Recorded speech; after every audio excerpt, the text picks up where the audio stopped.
예수님의 여정이 이제 예루살렘 도착하는 것으로 맞춰지게 됩니다. 아주 긴 여행을 이제 마무리하는 시점에 왔고, 예수님께서는 지금 벳바게와 베다니에 도착하셨습니다. 여리고에서 시작한 이제 그 산길을 오르는 그 길이 이제 거의 끝났다는 뜻입니다. 여리고에서 예루살렘까지는 한 30km 정도 되고요. 여기 벳바게 베다니는 예루살렘에서 한 1.5km, 2km 사이에 있습니다. 그러니 이제 거의 예루살렘 가까이 왔다라는 뜻이고, 사실상 예루살렘이라고 말을 해도 되겠습니다. 그때는 6월절이거든요. 6월절은 많은 사람들이 순례자가 되어서 성전으로 와서 예배 드리는 때입니다. 그래서 평소에 기록에 따르면 평소 예루살렘 시민들보다 그때 방문한 사람의 숫자가 10배는 더 많았던 시절입니다. 그래서 아마 가서도 같이 숙식을 할 만한 그런 장소를 구하는 것 자체가 대단히 힘들었을 것으로 보입니다. 그래서 예수님도 예루살렘에 거주하시는 것이 아니라 시간이 되면, 저녁이 되면 베다니로 내려오시죠. 11절에 보시면 첫날 예루살렘에 올라가셨다가 베다니로 가셔서 주무시는 그런 모습을 볼 수 있습니다. 많은 사람들이 예루살렘을 향해서 순례의 길을 갑니다. 6월절 제사를 드리기 위해서 예루살렘으로 가고 있는데, 이때 그 무리들 가운데 계시던 예수님께서 굉장히 특이한 행동을 하십니다. 그 특이한 것이 뭐냐면, 마지막 순간에 예수님께서는 갑자기 두 제자를 보내셔서 어린 나귀를 가지고 오도록 끌고 와서 그 나귀를 타고 가시겠다라고 말씀하십니다. 참 이상한 일입니다. 왜냐하면 순례라는 것이 그 본질상 순례는 걷는 겁니다.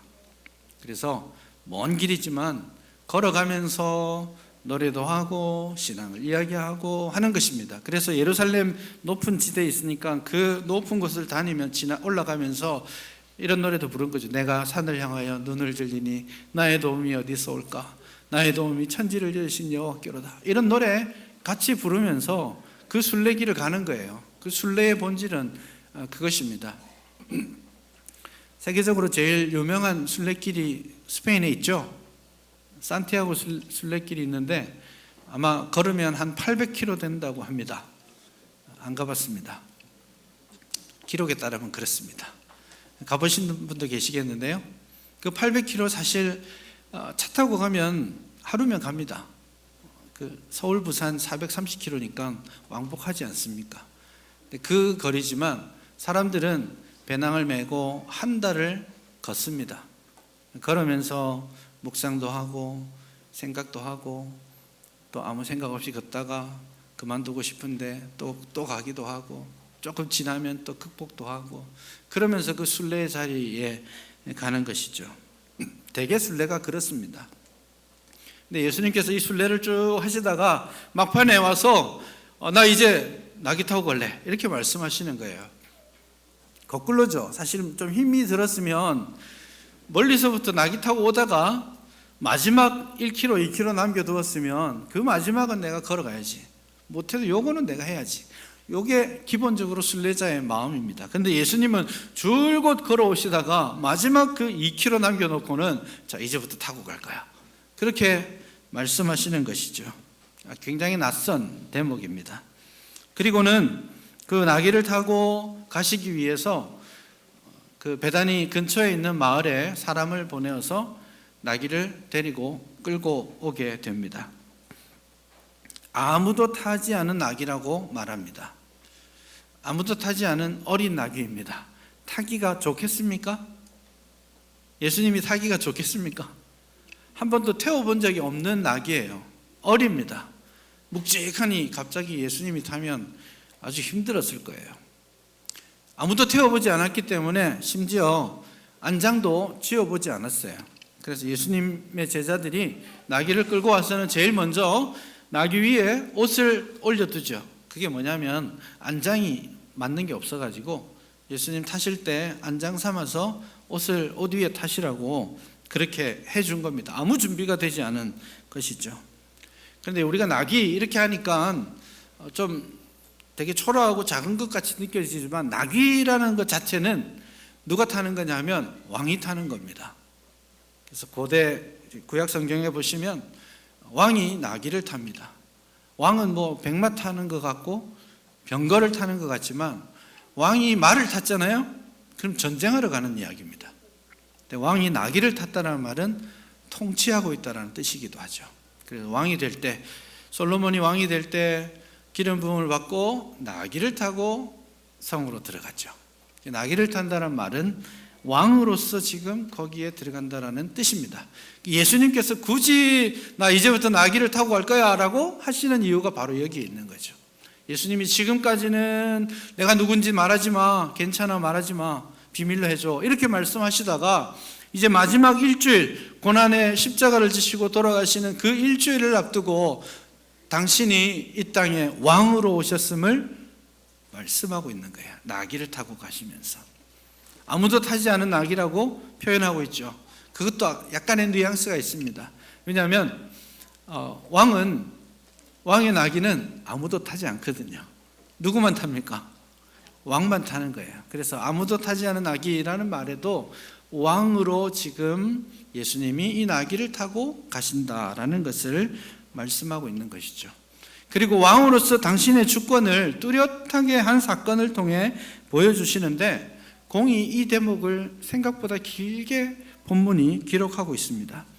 이제 제자를 보내시면서 어디 마을로 가면 어디에 나귀가 하나 묶여 있을 텐데 그 나귀를 풀고 와라. 근데 풀 때 사람들이 왜 이러냐 이러면 주가 쓰시겠다 하라. 이렇게까지 앞으로 일어날 일들을 마치 그림을 그려놓은 것처럼 예수님이 설명하십니다. 그러면서 그 주인들이 이 낙이 왜 풀어가니? 라고 물으면 뭐라고 하라고 했다고요? 주가 쓰시겠다 하라. 조금 겸손한 표현이 아니죠. 빌려 쓰는데 좀 굽실굽실하게 해야지 어디 빌리면서 주가 쓰시겠다 하라 이렇게 합니까? 여러분 지금으로 한번 생각해 보십시오. 집 앞에 차를 세워놨는데 모르는 사람이 와가지고 갑자기 차 문을 땁니다. 그래서 집주인이 차 주인이 막 와서 왜 이러시오? 그런데 이거 주님이 쓰실 거야 이러면 여러분 어떻게 해야 되겠습니까? 신고해야죠. 신고하는 게 맞습니다. 경찰에 빨리 불러가지고 지금 강도가 나타났다고 신고를 해야 되는데 지금 그 장면입니다. 예수님께서 나귀를 그냥 다짜고짜로 풀어오라고 말씀하시고 주인이 나타나서 왜 이러시오? 이러면 주님이 쓰신다 하고 가져오라고 하시는 거예요. 여기에서 아마도 어쩌면 베다니가 사실은 예수님께서 자주 다니셨던 곳이에요. 나사로가 있던 곳이고 마르다 마리아가 사는 곳이죠. 그래서 자주 예수님께서 다니셨던 곳이긴 해요. 그래서 예수님에 대해서 알고 있었을 거라고 상상해 볼 수도 있습니다. 그리고 이 사건 전에 요한복음은 나사로가 죽음에서 살아나는 사건이 일어나는 곳이죠. 그래서 예루살렘으로 오는 모든 사람들이 나사로가 죽었다가 살아났다라는 그 소식을 다 듣고 있던 시기가. 그래서 주가 쓰시겠다 했을 때 아마 어쩌면 그 사람들은 예수님이 지금 잠깐 쓰시려고 하나 보다 생각했을 수도 있습니다. 그러나 그건 이제 정황적으로 설명하는 거고 본문이 말하고 싶은 건 뭐냐면 예수님이 당신을 뭐라고 표현하는 거예요? 주인이다 라고 표현하시는 겁니다. 그래서 예수님께서 나귀를 타시고 왕의 도시인 예루살렘에 왕으로서 가시는 거예요. 그리고 왕으로서 당신의 백성들이 소유한 모든 것에 대해서 내가 주인으로서의 권리가 있다라는 것을 선포하시는 거예요. 그래서 오늘 이 본문을 딱 보면서 우리가 제일 먼저 느껴야 될 건 뭐냐면 예수님이 왕이시다. 예수님이 이 세상의 왕이시다. 맞습니까? 예수님께서 온 세상의 왕이십니다. 맞습니까? 그래서 온 세상 만물이 예수님 앞에 무릎 꿇게 될 겁니다. 그게 진짜 왕이신 예수님이기 때문이에요. 그래서 이 사실을 우리가 먼저 기억하고 고백했으면 좋겠어요. 우리가 이 세상을 살아갈 때 누가 왕인지 까먹고 살 때가 있습니다. 그리고 착각하고 살 때도 있는데 자기가 왕인 줄 알아요. 그래서 내 삶의 주인은 누구예요? 나지, 누구겠어? 노래 가사에 그런 거 있잖아요. 내 인생의 주인 내가 나죠. 그렇게 막 생각하다가 막판 가서 인생은 나그네 길, 어디서 왔다가 어디로 가는가, 이런 노래 부르면서 이게 내 인생의 주인이 내가 아니었구나 깨닫게 되는 거예요. 내 인생의 주인은 누구예요, 여러분? 예수님입니다. 이 사실을 여러분 기억할 수 있기를 바랍니다. 이거 알게 되면 내가 가진 모든 것이 주님께서 쓰시기에 합당하게 준비되어야 한다는 것도 알게 됩니다. 그래서 여러분들에게 우리 주님께서 생명을 주셨고 먹을 것, 입을 것, 사용할 것 허락해 주셨어요. 여러분에게 시간을 주셨고 건강을 주셨고 지식을 주셨어요. 그래서 그 모든 것으로 누구를 영화롭게 해야 될까요? 나요? 내 뜻이 이루어지는 세상? 아니에요. 그렇지 않습니다. 우리 주님이 기뻐하시는데 우리가 사용되어야 합니다. 왜냐하면 예수님이 진짜 왕이시기 때문입니다. 그래서 여러분, 주가 쓰시겠다 하고 하실 때 주저함없이 우리 주님 앞에 모든 것 내어드리고 주님을 영화롭게 하는 일에 우리의 전 삶을 드릴 수 있기를 바랍니다. 예수님께서 왕이시다라는 것을 오늘 본문이 선포하고 있어요. 나귀를 타고 오시고 당신을 주라고 외치고 있습니다. 그걸 사람들도 알고 있습니다. 그런데 예수님께서 왕으로 오시는 것을 대단히 어색한 그림으로 만들어 놨어요. 왜냐하면 특별히 나귀를 끌고 와서 타시는데 좀 건강하고 큰 어른 나귀 끌고 와도 괜찮을 텐데 아무도 타보지 않은 어린 나귀를 타고 가시려고 합니다. 뭔가 어색한 것이죠. 요즘은 왕이 없지만 표현하자면 대통령이 탁 오는데 경호원들도 와서 다 준비하고 있잖아요. 레드카펫 쫙 깔아놓고 이제 대통령이 내리기만 하면 되는데 대통령의 차가 샥 들어오는데 소형차입니다. 뭔가 좀 어색하지 않습니까? 좀 우리나라에서 제일 튼튼하고 제일 큰 차가 싹 들어와서 딱 내렸으면 야 역시 오는구나, 왕이 오는구나, 대통령이 오는구나 이렇게 생각하겠지만 갑자기 조그마한 900cc짜리 소형차가 탁탁탁탁 들어와서 대통령이 거기서 내리는 모양인 거죠. 어린 나귀를 타는 모양이 그런 겁니다. 그런데 이 어린 나귀를 탄다라는 것은 사실은 구약 성경에서 예언한 것을 이루기 위해 이 일을 하시는 겁니다. 여러분 스가랴 9장 9절을 보시면 됩니다. 제가 한번 읽어드릴게요. 시온에 따라 크게 기뻐할지어다. 예루살렘에 따라 즐거이 부를지어다. 보라, 내 왕이 내게 임하시나니 그는 공의로우시며 구원을 베푸시며 겸손하셔서 나귀를 타시나니 나귀의 작은 것 곧 나귀 새끼라. 스가랴가 구약시대에 살면서 메시아가 왕의 도시에 들어갈 것을 예언하는데 그 메시아가 왕으로 오신다, 내 왕이 임하신다 라고 말씀하시는데 그 왕은 겸손하셔서 나귀 새끼를 타신다, 그렇게 표현합니다. 이게 어색한 겁니다. 여러분 왕이라고 생각하면 어떤 느낌이 드세요? 하고 높은 보좌에 앉아가지고 이리 오너라 저리 가거라 이렇게 하는 게 왕 아니겠어요? 그게 당연한 것처럼 느끼는데 예수님은 그렇지 않다라는 거예요.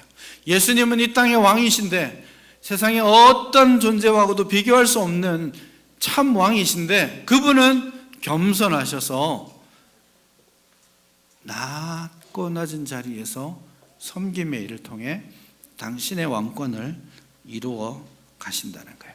왕이신데 겸손하신 거예요. 왕이신데 높은 자리가 아니라 낮은 자리에 계신다라는 거예요. 그래서 예수님께서 제자들이 자기가 예수님과 같이 다니면 좀 더 높은 자리에 올라갈 거야 라는 기대를 하고 서로 논쟁하고 있을 때 예수님께서 제자들에게 이렇게 말씀하신 적이 있어요. 마가복음 10장 45절에 나오는 거죠. 내가 인자가 온 것은 섬김을 받으려 함이 아니라 도리어 섬기려 하고 많은 사람들을 위해 대속물로 주기 위해서 왔다. 내가 왕으로 왔지만 나는 섬김을 받는 것이 아니라 섬기는 것으로, 심지어 그 사람들을 위해 희생하는 것으로 내 왕됨을 드러내는 거야. 그렇게 말씀합니다. 왕이신 주님은 높은 데 군림하고 명령하고 권세를 부리는 데서 당신의 왕권을 드러낸 것이 아니라 나귀를 타시고, 그것도 모자라서 어린 나귀를 타시고 오셔서 핍박받으시고 오셔서 침뱉음 당하시고 매 맞으시고 십자가 지시고, 그러고 나서 온 우주 만물의 왕으로 등극하시는 겁니다. 여러분, 이 두 가지 진짜 잊으면 안 돼요. 이 두 가지 중에 하나라도 잊으면 우리는 주님의 길에서 떠나게 됩니다. 누가 왕이라고요? 예수님. 이거 항상 기억해야 됩니다. 이 교회의 왕은 누구세요? 예수님. 담임 목사님 이러면 큰일 납니다. 전 큰일 납니다. 그런 생각도 하지 마세요. 이 교회의 주인은 예수님이세요. 여러분의 삶의 주인도 예수님이세요. 그래서 우리는 항상 예수님이 무엇을 원하시는가, 예수님이 무엇을 기뻐하시는가, 이거 생각하면서 살아야 돼요. 그게 왕이신 예수님을 깨닫는 길입니다. 그런데 예수님께서는 왕이신데 어떤 왕이시라고요? 겸손의 왕이시다. 예수님은 당신의 일을 어떻게 행하시냐면 낮아지심으로 행하신다, 그렇게 말씀하시죠. 하늘 보좌 버리시고 이 땅에 오셔서 인간의 육신을 입으시고 인간의 모든 질병과 고통과 눈물을 다 경험하시고 인간이 겪어야 할 그 고통, 죽음의 고통까지 다 경험하시고 가장 낮은 자리에까지 처해지셨다가 올라가시죠. 그래서 예수님을 따르는 길은 뭐예요? 그러면 낮아짐이죠. 낮아져야, 이 낮아짐의 원리를 알아야 예수님의 왕되심을 제대로 알 수 있습니다. 이걸 잘 몰랐기 때문에 지금 오늘 본문에 나오는 많은 무리들이 예수님이 왕으로 온다라는 것을 알았어요.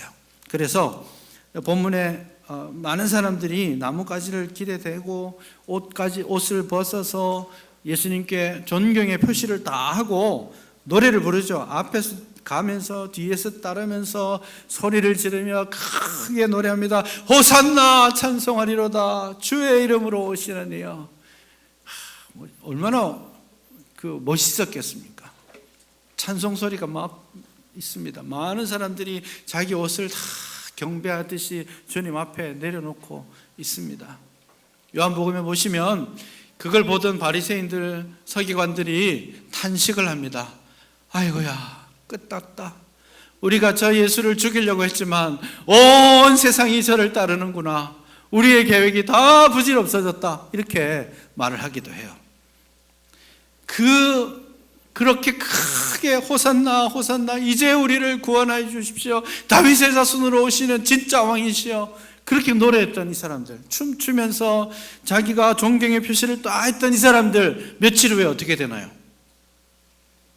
왕으로 오실 줄 알았는데 이제 예루살렘 보좌에 앉아서 자기들을 통치하실 왕이 될 줄 알았는데 정작 와서는 예수님께서는 뭐 하신 거예요? 끌려다니시는 거예요. 매맞고 있는 거예요. 피를 흘리고 있습니다. 빌라도의 관저에서 예수님이 재판받고 있을 때 이 무리들, 호산나 우리를 구원하소서 했던 이 무리들이 앞에 서 계시는 예수님, 피투성이가 되어 있는 예수님을 보면서 저를 십자가에 못 박으십시오. 그렇게 외쳤어요. 받아들일 수가 없었어요. 이해할 수가 없었어요. 왜 왕으로 오셨는데, 세상의 주인이신데 왜 매를 맞아요? 왜 피를 흘리고 있습니까? 왜 십자가를 져요? 이 낮아짐의 원리를 이해하지 못했기 때문에 예수님을 받아들일 수 없었던 거예요. 그래서 호산나 불렀던 그 목소리로 예수님을 십자가에 못 박으라 외치게 되는 겁니다. 여러분, 위를 보고 높아짐을 추구하다 보면 십자가 지신 예수님의 그 신비를 알지 못합니다. 그래서 예수님이 왕이신데, 세상의 왕이시고 내 인생의 왕이신데, 그분이 겸손하여 나귀 새끼를 타고 오셨다. 겸손히 낮아지심으로 당신의 사명 감당하셨다라는 사실을 여러분 기억할 수 있기를 바랍니다. 예수님이 왕이시면 우리는 뭐예요? 우리 신분은 뭘까요? 우리도 왕입니다. 예수님이 왕이니까 난 종이야. 맞죠? 종인데 예수님이 종 같은 우리를 예수님과 함께 하는 존재로 삼으셔서 왕으로 세우십니다. 그래서 예수님이 십자가에 돌아가실 때 나도 죽었고, 예수님이 부활하실 때 나도 살아났고, 예수님이 승천하실 때 나도 올리운 바 되었고, 예수님이 하나님의 보좌 우편에 앉으셨을 때 나도 앉힌 바 되었어요. 그게 에베소서 2장이 우리에게 말씀하는 거예요. 우리도 존귀한 하나님의 자녀요, 예수님을 따라 영원히 왕노릇할 왕입니다. 그러면 우리의 왕됨은 어떻게 세상에 나타나야 되나요? 힘을 발휘함으로써? 목소리를 내면서? 아니에요. 그 세상의 방식입니다. 우리의 왕되심은 예수님이 왕이 되셨던 이 길 걸어가는 데 있습니다. 그래서 우리가 진짜 예수님의 직분을 받은 왕이라면 우리도 또한 겸손의 왕이 되어야 합니다. 왕 같은 제사장으로서 겸손히 세상을 섬기고 세상 가운데 희생하고 잊혀지는 그 방법을 통해 주님의 왕 되심을 온전히 드러낼 수 있어야 하겠습니다. 그런 겸손의 왕으로 주님의 길을 걸어가는 우리 모두가 될 수 있기를 바랍니다.